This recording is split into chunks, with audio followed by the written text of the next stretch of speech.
All right. Hello, everybody. Welcome to the channel. This is your host, Young Brando, live from Los Angeles.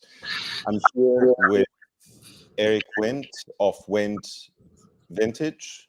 I was going to do one of my long-winded introductions, but since Eric is not a stranger to this platform and not a stranger to many of you, I'll just share an adaptation of one of my all-time favorite truisms from the Westerns. There are two kinds of people in this world: those who know Eric Wind and those who are yet to learn about vintage watches. Uh, Eric is here to talk with us about the revival of Universal Genève, precisely because he was, in fact, one of the OGs who sparked that flame at Hodinkee with Ben Clymer, really making it into some sort of mainstream passion, at least among serious collectors, to pine for Universal Genève watches. Eric, welcome.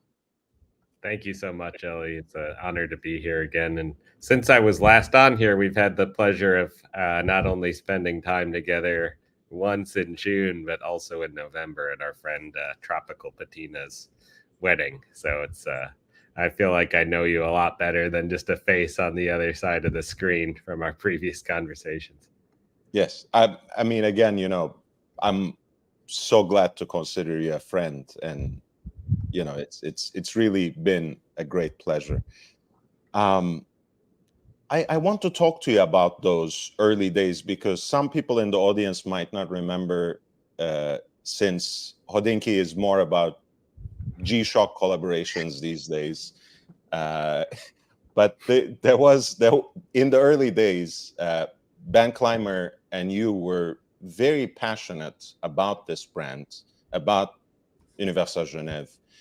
What was it to you, and to a certain extent, Ben, if you can also say a few words about that made you gravitate towards this brand? What made it so distinct among all the other vintage collectibles? Yeah, so I think you've watched Citizen Kane, right? The Yeah. famous movie. There's Rosebud, his famous sled from when he was young and he had all the wealth, but Rosebud was the most important.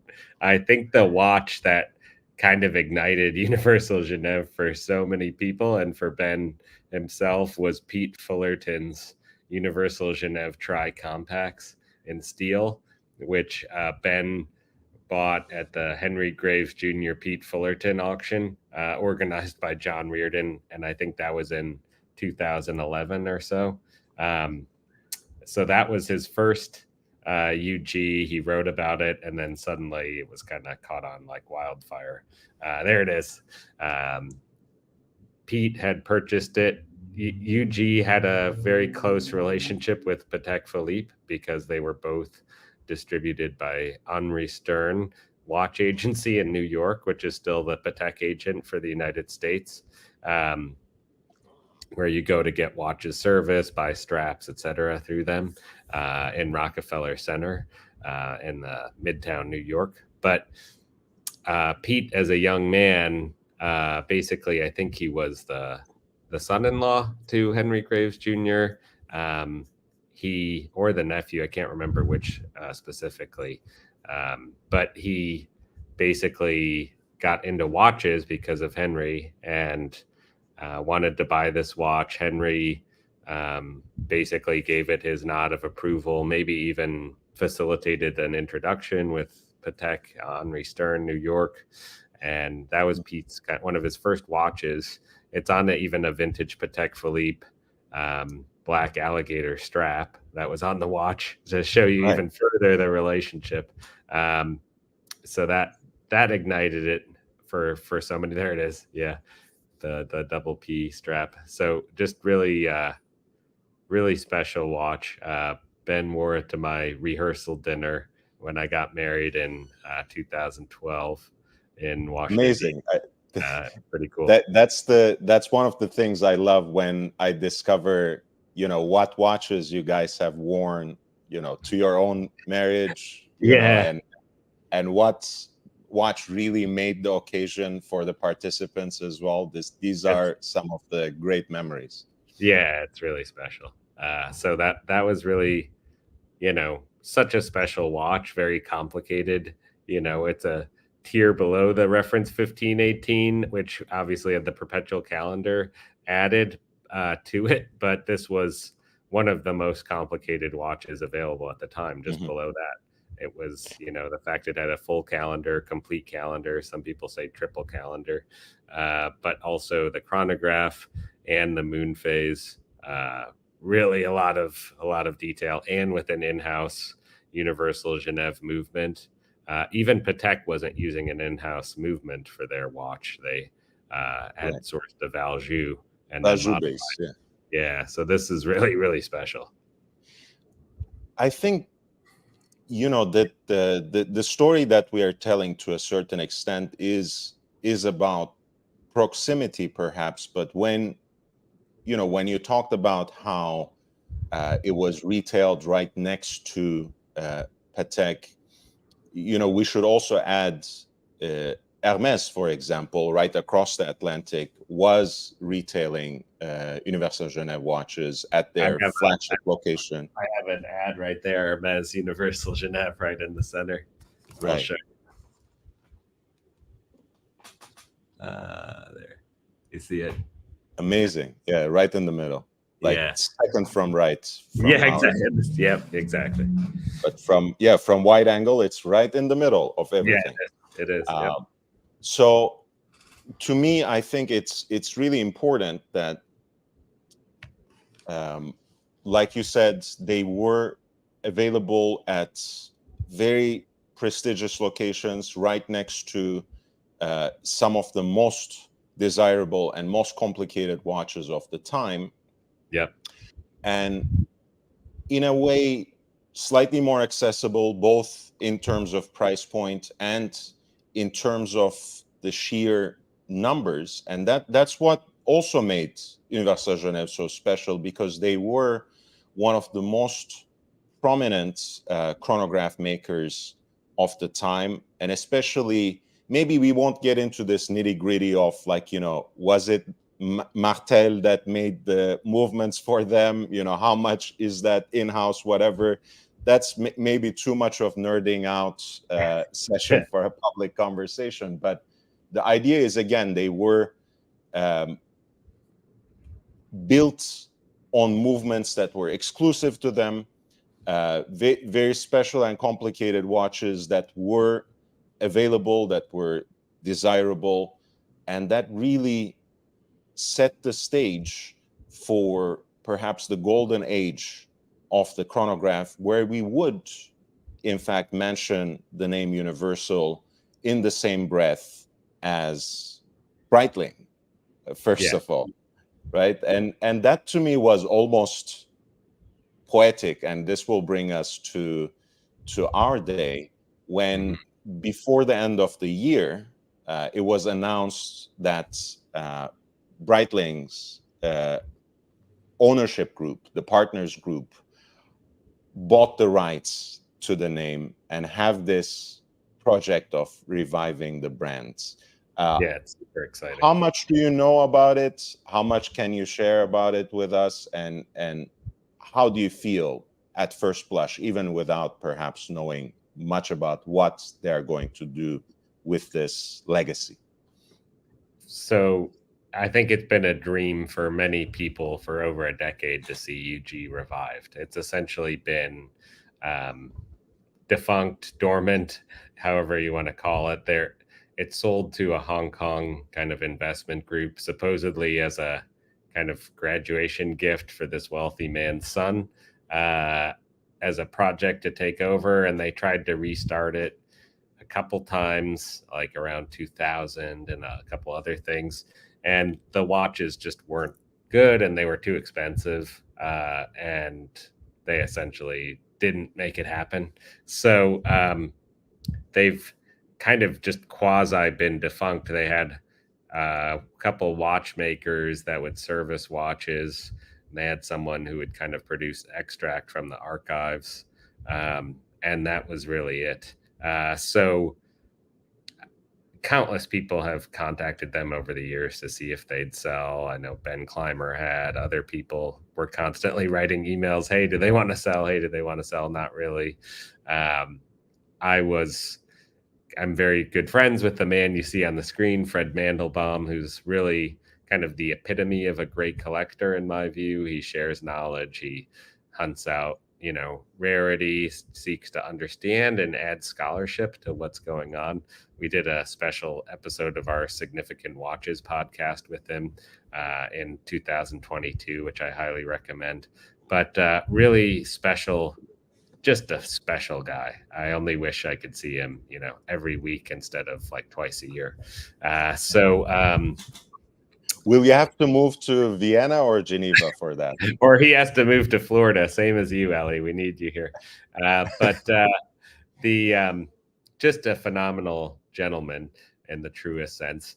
And he contacted me this summer saying that they were about to buy Universal Genève, and they had started a collector advisory panel, kind of just UG advisory panel, and if I wanted to be on it, and started kind of talking about their plans and said they had, agreement to purchase Universal Genève.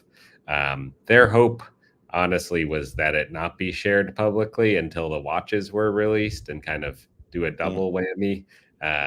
But because it was partially traded in Hong Kong on the stock exchange there, it was a public announcement about it basically being acquired per their legal reasons, as it would be in the United States as well for anything on the stock exchange going private. So they just had to run with it. And rather than, someone breaking the news and seeing it and trying to keep it private, they just had to announce it publicly and kind of control the narrative. There are a few years. Just to clue in some of the audience, if they might not be familiar with the characters, Fred Mandelbaum, as Eric said, is one of the preeminent authorities on vintage collecting, especially chronographs. He's perhaps, yes, we can say, to use the right word, the premier historian of Breitling chronographs specifically. For sure. And he works in this advisory capacity very closely with Georges Kern in the last few years. And if you have ever caught wind of these re-editions they have been doing, whether it is the reference 806 Navitimer, different variations of the 765 Copilot, Avi, the Premier series, all of them had the fingerprints and vision of Fred Mandelbaum imprinted all over these watches. To know that he's also involved in this project of reviving Universal Genève gives me a lot of hope, even reassurance, I would say. And if I remember correctly, you met Fred Mandelbaum on the occasion of the 60th anniversary Cosmonaut, right? The 24-hour Scott Carpenter Navitimer they were reviving. Yes, yeah. I've known Fred for many, many years. I mean, probably about a decade, and sold him his first watch ever from an auction house, which was a rare Breitling Chronomat 769 with a exceptional provenance. But when I was at Christie's, I finally got him over the hump to buy from an auction house. He said only I could do that because he was always hunting for things, privately or eBay or collectors, etc. So I've known and loved Fred for a long time, but was finally able to meet him in 2022 in person. And then we spoke on a panel together at the NAWCC, which is the National Association of Watch and Clock Collectors, this past summer, and had a blast doing that in Lancaster, Pennsylvania. But he contacted me, and we're kind of part of a private collector chat some years ago after Breitling changed hands, which I think is now like 6 or 7 years ago. And he wrote, people like Jeff Stein and me and a few others and said, you guys won't believe this, but I just got a call from George Kern. He wants to come out and see me, and they're buying Breitling and all this stuff. And I was like, oh, wow, that's insane, because for years we had been lamenting kind of the Breitling ownership not understanding their heritage and not making watches when they have such a rich catalog of extremely cool watches and chronographs to draw from. So the fact that basically one of George's first calls when he was brought into the leadership group, left Richemont as head of watches to go kind of do the entrepreneurial thing with CVC partners and revive Breitling, take it forward. He called Fred, and they've been kind of good friends ever since. It's fun to kind of see them interact and rib each other sometimes. George sometimes thinks Fred is too much of a purist and isn't concerned enough about selling watches commercially. And I think Fred's, pushes back and said, no, we need to make watches that are interesting to collectors too. And that'll drive a lot of the narrative around the brand and excitement. So they have the resources in place, the designers, the kind of ability to do in-house movements and kind of do this stuff. So buying UG, which was not cheap, the reported purchase price was $69 million to be able to, which is a lot more than I honestly would have thought for a defunct brand. Like if someone asked me, I thought maybe 10 million. There's no revenue to speak of. So you're paying really purely for the brand name. But it's there's no, again, like you said, Breitling itself has actually a great manufacturer. We can nerd out about the details of their movements and whatever, but at least they have the capacity to build their own movements. They have self-winding variations, hand wound variations, which perhaps is something we should talk about when they are revising and conceiving the new movements. Yeah. But at least they have that capacity. But to have paid 69 million for just the name, basically, and not a manufacturer or nothing to speak of is, and of course, the archive too, which is perhaps the most important, the catalog, the models. Yeah, it's interesting because I had a couple different people contact me over the past few years about, hey, would you want to be involved in buying a brand that is, kind of available for sale? Sometimes Swiss brands are available for sale. Fortis was available for sale. So I actually flew over and saw the factory, which is kind of where they've been forever. And Grenken in the middle of nowhere, and where, I guess some of the Fortis founder was born in the kind of upstairs and all this stuff. It was an incredible thing. And going through, seeing all these old dials and parts and all this stuff. But, at least they had some capabilities there. I had toured or explored other kind of trademarks and things, but, it's hard to value and then be like, okay, we need to either get all the machinery to make our own watches or use third-party manufacturing where you don't have as much control. And obviously you got to pay them a premium, and it's actually not that easy to do, but it made a lot of sense for Breitling because they have everything. They have marketing, resources, staff, manufacturing facilities. They're building new things. They hope to build a museum. It's kind of in the works, which would be extremely cool. And I think would help really share, that passion which people experience when they visit the Omega Museum and some other museums, Patek Philippe Museum in Geneva. Right. Breitling really could use that. It could be also now with the Universal, it could be a serious venture in the history of wrist chronographs as well. It can have that niche. Yes, yeah, exactly. And since Breitling does chronographs and UG is known for chronographs, it's brilliant. So yeah, it was a brilliant move. I think we'll see.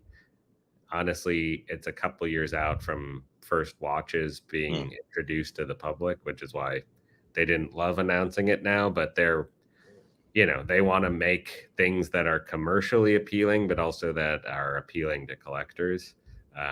So, everyone, unfortunately, the amount of comments that were like, please no 46 millimeter Breitling for Bentley style watches. That's previous ownership group. That's years. Right. Have you seen anything like that come out from Breitling the last 3 years? I haven't. So, No, but I mean, it's perhaps like you said, sometimes that kind of damage and negativity travels with the brand, and it's yeah, really hard to shake off. So it's it's perhaps it's the more it's more and more in the rear view mirror, which is good, yeah. but people are like, please no, 48 millimeter UGs and all this stuff. Like, that's not what they're gonna do. They're Unless they are making that oversized the pilot. Cairelli split Yeah, second exactly. That chronograph. would be okay. But Jo- maybe not with broad appeal, and whatever the expense would be for a split would be pretty high. but joking aside, I think that there are a couple of things, right? The fact that Universal was mostly just a name for all these years is Yeah. something we were lamenting, but perhaps now will work in their advantage, because imagine having to deal with some of that bad rep that isn't now in the rear view mirror Yes. with Breitling. Add to that some sort of burden that they might have had with Universal, and they might have had an impossible mission. Yes.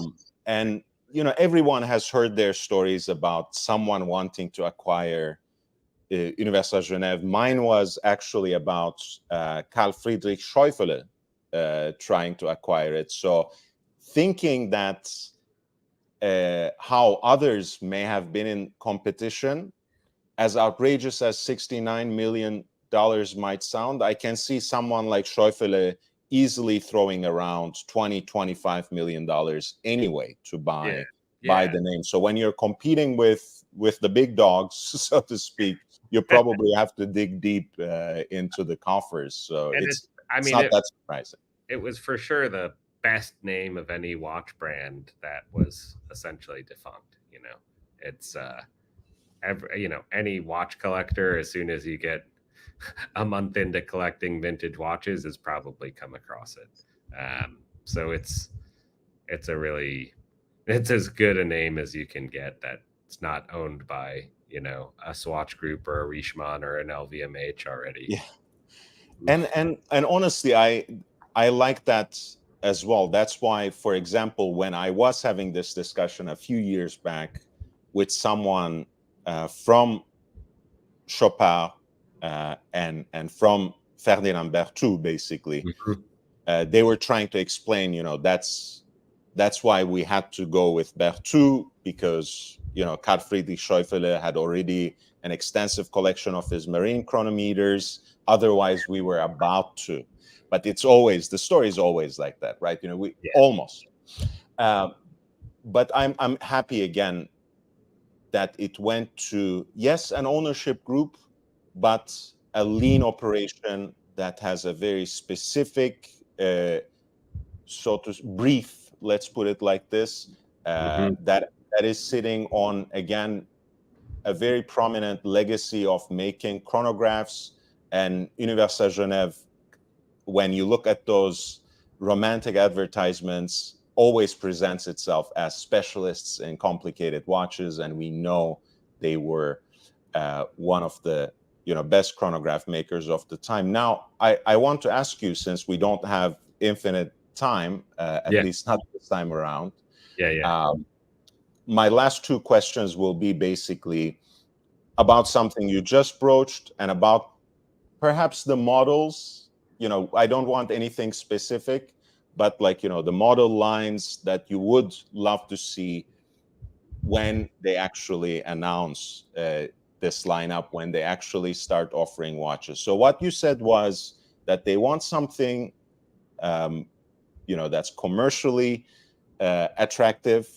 uh, that's the Georges Kern approach. And Mhm. you want something that would appeal to collectors, and that's Fred Mandelbaum. We have those two poles, or two saints. And I've also heard from the partners group that they used the French words couturier in reference to Universal, as if like, this was going to be something like a boutique brand, maybe a high horological sibling almost to Breitling. Is that more of the direction they're leaning towards, or are they really trying to strike this perfect balance that you were mentioning, where Georges Kahn and Fred Mandelbaum are ribbing each other and trying to balance each other? Yeah, it's a fun, it's like the good angel versus the bad angel on your shoulder.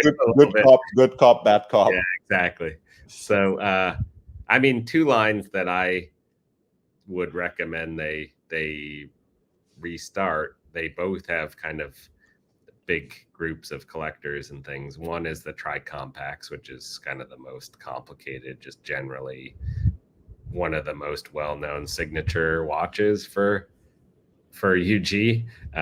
Whether you do one from the 1960s, like this Evil Clapton, or the white dial Clapton, or the exotics like the kind of teal turquoise, or the gray with white registers, metallic, super cool watches. You could also go the 1940s route, where it's more like that, more formal. For those of you watching at home, Ellie has a nice tri-compacts and looks like the epitome of a gentleman when he wears it. But that's, yeah, there you go. So I was hoping you would pull that out. So that, that's a much more formal kind of older looking watch, which I love as well. There's Harry Truman's version, yeah, worn at Potsdam. In 1945, just so cool. But so that's one thing that I would recommend they do, and the other is pull routers, which are simpler watches but have really gained a huge following the last decade plus. I wrote about them for my first article ever on Hodinkee in 2010. That's right. And then, it's been amazing. They were literally mint pull routers selling for $200 that are worth north of $5,000 now. They were on eBay. I just saw one recently that I underbid, 12 years ago, and the guy was rubbing it in my face. I made him a $5,000 offer, and he still said no. An early Pola router, but that was, those are extremely cool watches. A simpler, obviously, would be less expensive, time and date, or just time only. And I think that's like a very good mix to have, like kind of a Datejust or OP is kind of the pull router if you're thinking about it in Rolex terms, and the Daytona Plus would be the tri-compact, so obviously more expensive. So I think that's whose wrist is that? Yeah, spectacular. I wish I kept that watch. That was the nicest I've seen. I think so. Yeah, it's one of those iconic versions. Of course, it's the Clapton with those lyre lugs that were made by Iguin and Frères, the same company that made the Speedmaster professional cases, of course. So just spectacular. And I have people contacting me about that watch, like, hey, has a guy want to sell that watch? The buyer was from Brazil, and he's like, no, I don't want to sell it. I want to find an Evil Clapton that's just as nice. So I'm on the hunt for him. So yeah, that's a hard task, because these bezels were pretty fragile. As you can see, they get chips, and they're often polished, often the serial numbers worn off the back, etc. But yeah, no, that's crisp. That's absolutely great. And yeah. It's really a testament also about the kinds of watches that you can find at winvintage.com. Eric, of course, has exquisite taste, great experience, of course, that extends now back more than a decade and a half in vintage watches. And sometimes I joke about this with him and Charlie Dunn, the whole unpolished, golden standard. But that does also speak to the quality of examples that the two of them together source. And sometimes they're as pristine as this. Sometimes they are just as authentic, but really show the age and patina. And obviously, that's desirable to other kinds of collectors as well. So Right. always, and it runs the whole gamut, right? Eric has been, of course, recently profiled in Esquire as the $1 million dealer, and he is. But there are all kinds of watches that can appeal to all the different price brackets and different kinds of collectors on the website. So please do check it out. Don't test his patience by asking birth year watches. But Yeah. otherwise, he'll be happy to help you, I'm sure. Yeah, exactly. I think that's a good paradigm you set, by the way. We have the top of the line, a chronograph with a complete calendar and a moon phase indicator, and then we have an entry level watch in the Paul Router, the standard version. Right. Whether it's in precious metal or stainless steel, as a sort of entry level. And of course, the Paul Router fits so neatly with our times today, where we are experiencing also a Gérard Janta revival, because that's part of the watch designed when he was, I think, 23 years old. Yeah, 23. And I think George understands bracelets are important. Right. So he helped kind of, the IWC bracelets we often see on the Mark series from the last kind of 10, 20 years. He helped pioneer that, and we've got to try to, they want to kind of bring back some of the UG Gay Frere bracelets as well. I always love how you pronounce things, Ellie. It's wonderful. But yeah, do you have a last question? Yes, I do, actually, because I've always wanted your opinion about some of these variations. Yes. What do you think about things like the Paul Router sub, or like the space compacts? Yes, which is again on your wrist right here. Yeah, so beautiful. Do you think they should take their chances with these kinds of models, or is the competition, is the field too crowded? Should they focus on watches where they can make a difference, like you said, perhaps pair them with bracelets, like you said, to distinguish it a little from the vintage examples where it's hard to find some of those watches, some of those bracelets in great condition? Yeah. Of course, Wind Vintage actually does have some of the best collection of vintage bracelets as well. Do you think they should take their chances with the more obscure pieces from the catalog? I wouldn't do it to start. I think the space, kind of a couple interesting things. I've sold a few space compacts over the years. It's a really funky design with rubber caps, and they often deteriorate or fall off, and then the pushers don't work. So it's a very hard watch to find in good condition. And now there's like aftermarket rubber pusher makers and stuff. That's just too weird a design. The dial and bezel and case are all fine, but we don't need to do rubber pushers. That's one of the weirder things ever. I think they were trying to do it so it was more water resistant, and you could do it underwater and hit it with the rubber. But in practice, it's not like the best design in terms of durability and long lasting. The Paul Router subs I love. I think they're one of the funkier watches, because if you look at the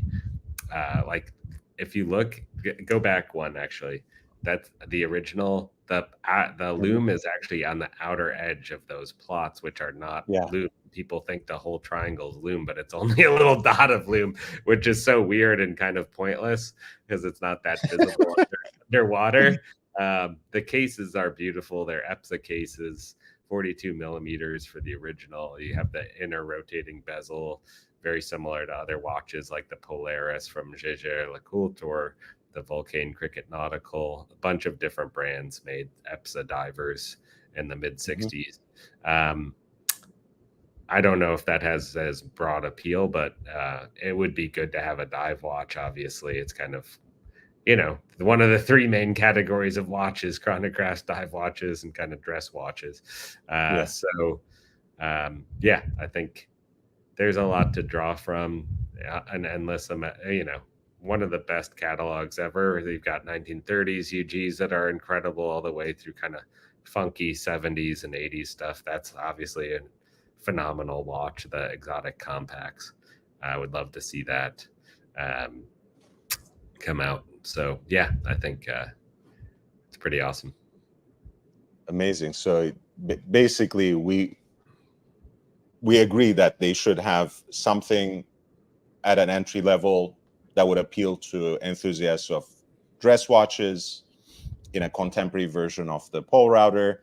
Maybe top of the line would be a new interpretation or simply a re-edition of a tri-compacts, where they have variations that are different as night and day, and not only Eric Clapton and Evil Clapton. The 40s piece is so different from the 60s, so that would be interesting to see. But I think a dive watch would be more intriguing to me as a category than having a solo chronograph, so to speak, just a compacts that would be more like a Nina Rindt that we were looking at, as attractive as they are, especially with those exotic dials. Yeah, for sure. Definitely. I think there's a great opportunity for them. But it's great. Thank you so much for having me on, Ellie. Thank you, Eric. Thank you. As always, you have been so generous with your time. Eric Wind was, again, so kind to be with us, set aside his time. If you want to check out his curation of some beautiful unpolished vintage watches, go to windvintage.com. I dropped the link in the chat as well. And he would be more than happy to help you with any of the watches listed there. But there's so much more. So if you are sourcing a particular watch, I think for that, the price point is $10K and up, I think. Generally, yeah, for sure. Yeah.